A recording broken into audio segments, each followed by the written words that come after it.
All right, so we're keeping our focus on that declaration by the president and the attendant reactions to it. Now we turn to Abuja. Mark.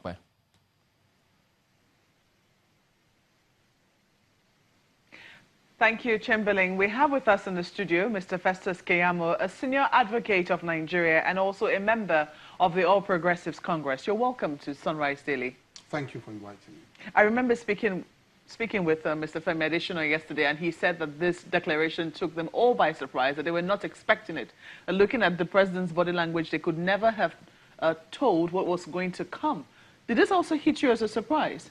Well, the timing, I thought it was going to delay it a bit, but... But you knew all along he was going to contest? Well, I'll put it in the context, the sense in which I'll put it is that it was a relief. It came as a relief. So I don't like to use the word surprise or no surprise. A relief because I really wanted him to continue. Actually, first of all, in the context of the party itself, to keep the party together, to unify the party together, and also for the benefit of the larger society to continue what he has started, the kind of revolution in different areas he has started, despite all of the problems, of course, on the way since 2015. Some people will say that, you know, they do not agree with you. I mean, when they look at the three indices upon which this government came into power, the fact that the party promised to fight corruption, the party promised to ensure that, you know, the country was secure in terms of security, and then when you look at employment for young people, let's even start from employment, they will say that, you know, precisely what is the president coming to do? A lot of young people have lost even more jobs in this season of the APC than they have ever lost before. How do you respond to that? Well, you know, people talk about the figures, but not the facts behind the figures. It is very convenient to reel out figures. I've seen people here on this set who come and say, this happened, this was the situation in 2014, this situation now, and all of that. But it's always important to talk about the facts behind the figures, because the figures don't tell the whole story. For instance, was the economy in trouble as at 2015 when they handed over? Beyond politics, let us be frank with ourselves. We know that the economy was already in trouble. We know that there had been a downward spiral from 2013, 2014, when oil prices began to drop. So the economy was in trouble.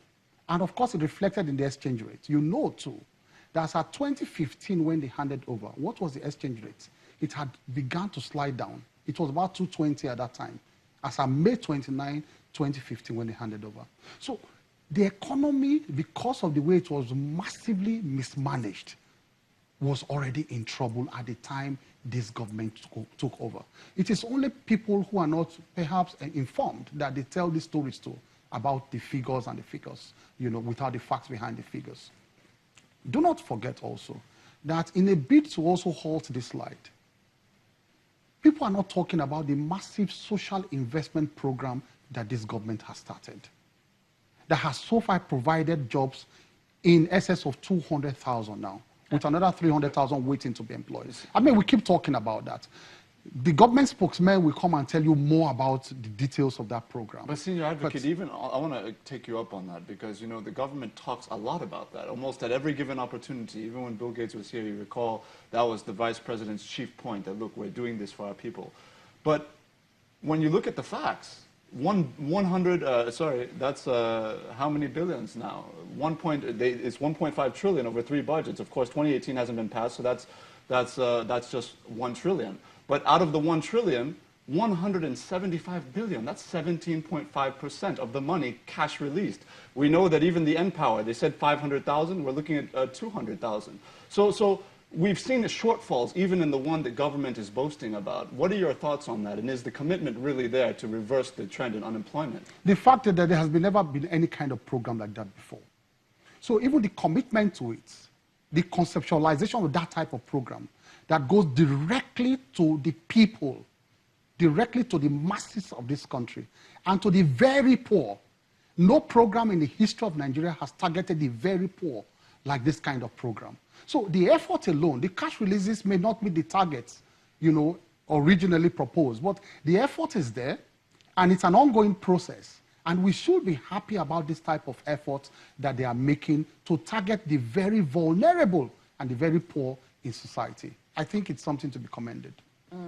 There are definitely many thoughts along that line, but Mr. Keyamo, one of the things that you must note in 2015 or 2014, when the APC finally did its merger and decided that they would come up with a candidate, was that they had a lot of support, prior to 2015 elections. I still do now. Yeah, but some people would argue that even amongst the ranks of the APC, a lot of people are dissatisfied with how this government has been run. One of the accusations that the president has faced in recent times, I mean, let's not even look at the majors of corruption in terms of how he's handled the fight against corruption or how he's even handled security matters, is that he's been very aloof. We've had a president whom some people say lacks empathy in terms of how he's conducted his business. And, they're saying that he doesn't talk to the people as often as he ought to. How do we answer to that sort of accusation? So is it the number of time he talks or what he does that is important? It's what he does. How do you mean what he does? You mean it's the programs he puts in place. Can you say and how he drives those programs. Are they not? When you're saying talking, I don't know the context in which you are asking this question, because you have to be specific, in terms of talking with the people. Is it addressing Nigerians or going to troubled areas? I'll give you one. I'll give you one instance. You to be specific. And this will just be one instance. Maybe I'll be partial because it's the media. Yeah. The president has only granted one media chat in all the time that he's been president. And he hopes to be president a second time. Are we going to have that same, trend through 8 years? Maybe you want to hear from the horse's mouth, but there's been a lot of feedback from all of the aides of the president. There is no day they don't engage members of the public. And don't forget that what they are saying, each time they talk to the public, they are reflecting the thoughts of the president. We are just used to this type of, the razzmatazz of the president coming to sit down and, of course, answer questions himself and all that. But that does not mean that there's been no feedback. There's been regular feedback. Senior advocate. You just want to hear from the president. No, in fairness, Mr. Keyamo, would you really say that is razzmatazz? If a leader is going to lead his people, I would think that one of the areas that the president must be strong on is communication. Oh, but there has been feedback. Will you deny that? There's been regular feedback. Are those people expressing their thoughts? The president aides that talk to the public all the time and defend the policies and project them, are they reflecting their own thoughts?